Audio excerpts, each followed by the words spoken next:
Hi friends, Ganavi ಕಿಚನ್ಗೆ ಸ್ವಾಗತ. ಎಲ್ಲರೂ ಹೇಗಿದ್ದೀರಾ? ಚೆನ್ನಾಗಿದ್ದೀರಾ ಅನ್ಕೋತೀನಿ.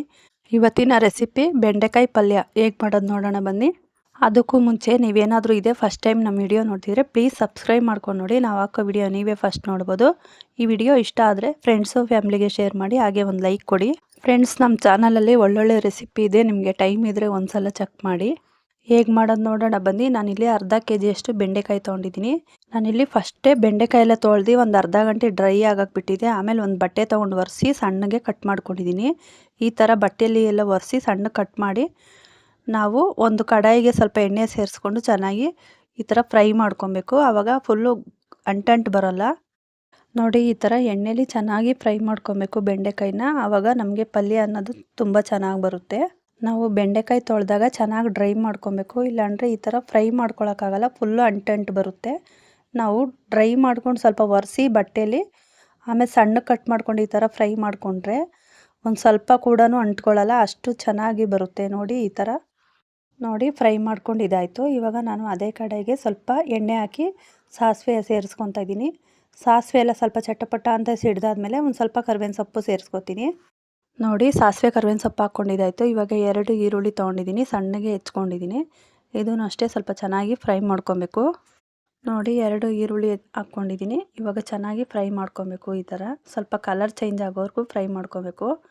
ನೋಡಿ, ಇಷ್ಟು ಫ್ರೈ ಆಗಿದ್ರೆ ಸಾಕು. ನಾನಿಲ್ಲಿ 2 ಟೊಮೊಟೊ ತೊಗೊಂಡಿದ್ದೀನಿ, ಸಣ್ಣಗೆ ಹೆಚ್ಕೊಂಡಿರೋದು. ಇವಾಗ ಟೊಮೊಟೊ ಸೇರಿಸ್ಕೊಂಡಿದ್ದಾಯಿತು. ಇದನ್ನು ಅಷ್ಟೇ ಚೆನ್ನಾಗಿ ಫ್ರೈ ಮಾಡ್ಕೊಬೇಕು. ಫ್ರೆಂಡ್ಸ್, ಈ ವಿಡಿಯೋ ಎಲ್ಲೂ ಸ್ಕಿಪ್ ಮಾಡಬೇಡಿ, ಎಂಡ್ವರೆಗೂ ನೋಡಿ. ನೋಡಿ, ಈ ಥರ ಎಣ್ಣೆಲಿ ಚೆನ್ನಾಗಿ ಫ್ರೈ ಮಾಡ್ಕೊಬೇಕು ಟೊಮೊಟೊನ. ನಾನು ಇವಾಗ ಸ್ವಲ್ಪ ಉಪ್ಪು ಸೇರಿಸ್ಕೊತಾ ಇದ್ದೀನಿ, ಟೊಮೊಟೊ ಚೆನ್ನಾಗಿ ಬೇಯಲಿ ಅಂತ. ನೋಡಿ, ಇವಾಗ ಚೆನ್ನಾಗಿ ಬೆಂದೈತೆ ಟೊಮೊಟೊ. ಸೈಡಲ್ಲೆಲ್ಲ ಎಣ್ಣೆ ಬಿಟ್ಕೊಂಡೈತೆ. ಈ ಥರ ಆಗಿದ್ರೆ ಚೆನ್ನಾಗಿ ಟೊಮೊಟೊ ಬೆಂದಿರುತ್ತೆ. ಈ ಥರ ಚೆನ್ನಾಗಿ ಫ್ರೈ ಮಾಡ್ಕೊಬೇಕು. ಈ ಥರ ಫ್ರೈ ಮಾಡ್ಕೊಂಡಿದ್ದಾದಮೇಲೆ ನಾವು ಬೆಂಡೆಕಾಯಲ್ಲಿ ಹುರಿದು ರೆಡಿ ಮಾಡ್ಕೊಂಡಿದ್ವಲ್ಲ, ಅದನ್ನು ಸೇರಿಸ್ಕೊಬೇಕು. ನೋಡಿ, ಇವಾಗ ಟೊಮೊಟೊ ಎಲ್ಲ ಚೆನ್ನಾಗಿ ಬೆಂದಿದೆ. ನಾನು ಬೆಂಡೆಕಾಯಿ ಸೇರಿಸ್ಕೊತಾ ಇದ್ದೀನಿ. ನೋಡಿ, ಈ ಥರ ಬೆಂಡೆಕಾಯಿ ಎಲ್ಲ ಸೇರಿಸಿದಾದ್ಮೇಲೆ ನೀಟಾಗಿ ಒಂದ್ಸಲ ಚೆನ್ನಾಗಿ ಫ್ರೈ ಮಾಡ್ಕೊಬೇಕು. ನೋಡಿ, ಇವಾಗ ಚೆನ್ನಾಗಿ ಮಿಕ್ಸ್ ಮಾಡ್ಕೊಂಡಿದ್ದಾಯಿತು. ನಾನಿಲ್ಲಿ 1 ಸ್ಪೂನಷ್ಟು ಸಾಂಬಾರು ಪುಡಿ, ಅರ್ಧ ಸ್ಪೂನಷ್ಟು ಅಚ್ಚಕಾರದ ಪುಡಿ ಸೇರಿಸ್ಕೊತಾ ಇದ್ದೀನಿ ಖಾರಕ್ಕೆ. ಇಷ್ಟು ಹಾಕ್ಕೊಂಡ್ರೆ ಸಾಕು, ನಮಗೆ ಖಾರ ಕರೆಕ್ಟಾಗಿರುತ್ತೆ. ನೋಡಿ, ಇವಾಗ ಸಾಂಬಾರು ಪುಡಿ, ಅಚ್ಚಕಾರದ ಪುಡಿ 2 ಸೇರಿಸ್ಕೊಂಡಿದ್ದಾಯಿತು. ಒಂದ್ಸಲ ನೀಟಾಗಿ ಈ ಥರ ಮಿಕ್ಸ್ ಮಾಡ್ಕೋಬೇಕು. ಇದಕ್ಕೆ 1 ಗ್ಲಾಸಷ್ಟು ನೀರು ನಾನು ಸೇರಿಸ್ಕೊತಾ ಇದ್ದೀನಿ. ನಾನಿಲ್ಲಿ 1 ಚಿಕ್ಕ ಗ್ಲಾಸಷ್ಟು ನೀರು ಸೇರಿಸ್ಕೊತಾ ಇದ್ದೀನಿ.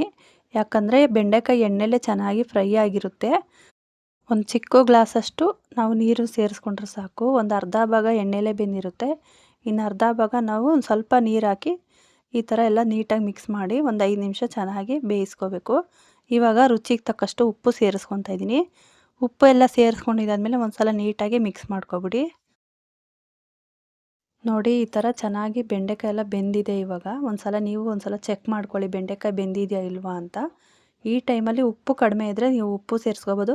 ನೋಡಿ, ಬೆಂಡೆಕಾಯಿ ಪಲ್ಯ ರೆಡಿ. ಈ ಥರ ನಾವು ಬೆಂಡೆಕಾಯಿ ಪಲ್ಯ ಮಾಡಿಕೊಂಡ್ರೆ ನಾವು ದೋಸೆಗೆ, ಚಪಾತಿಗೆ, ಅನ್ನ ಸಾರಿಗೆ ನಾವು ಸೈಡು ಡಿಶ್ ಆಗಿ ನೆಂಚ್ಕೊಂಡು ತಿನ್ಬೋದು, ಅಷ್ಟು ಚೆನ್ನಾಗಿರುತ್ತೆ. ನೀವು ಒಂದ್ಸಲ ಟ್ರೈ ಮಾಡಿ. ಬೆಂಡೆಕಾಯಿ ಪಲ್ಯ ಅಂತೂ ಸೂಪರಾಗಿ ಬಂದಿದೆ. ನೋಡಿ, ಈ ಥರ ಲಾಸ್ಟಲ್ಲಿ ಒಂದು ಸ್ವಲ್ಪ ಕೊತ್ತಂಬರಿ ಸೊಪ್ಪು ಸೇರಿಸ್ಕೊಳ್ಳಿ. ಒಂದು ಸಲ ನೀಟಾಗಿ ಮಿಕ್ಸ್ ಮಾಡಿಕೊಂಡ್ರೆ ಬೆಂಡೆಕಾಯಿ ಪಲ್ಯ ರೆಡಿ. ಓಕೆ ಫ್ರೆಂಡ್ಸ್, ಇದಾಗಿತ್ತು ಇವತ್ತಿನ ರೆಸಿಪಿ. ಈ ರೆಸಿಪಿ ನಿಮ್ಗೆ ಇಷ್ಟ ಆಗಿದ್ದರೆ ಒಂದು ಲೈಕ್ ಕೊಡಿ, ಹಾಗೆ ಫ್ರೆಂಡ್ಸು ಫ್ಯಾಮ್ಲಿಗೆ ಶೇರ್ ಮಾಡಿ. ನಮ್ಮ ಚಾನಲ್ ಸಬ್ಸ್ಕ್ರೈಬ್ ಮಾಡ್ಕೊಂಡು ನೋಡಿ.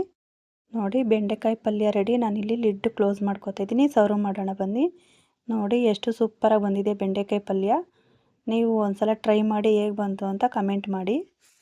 ಫ್ರೆಂಡ್ಸ್, ನೀವು ಇದೇ ಥರ ಈಜಿ ರೆಸಿಪಿಗೋಸ್ಕರ ಕಾಯ್ತಿದ್ರೆ ನಮ್ಮ ಚಾನಲ್ ಸಬ್ಸ್ಕ್ರೈಬ್ ಮಾಡೋದು ಮರಿಬೇಡಿ, ಹಾಗೆ ಒಂದು ಲೈಕ್ ಕೊಡಿ. Thanks for watching. ಬಾಯ್.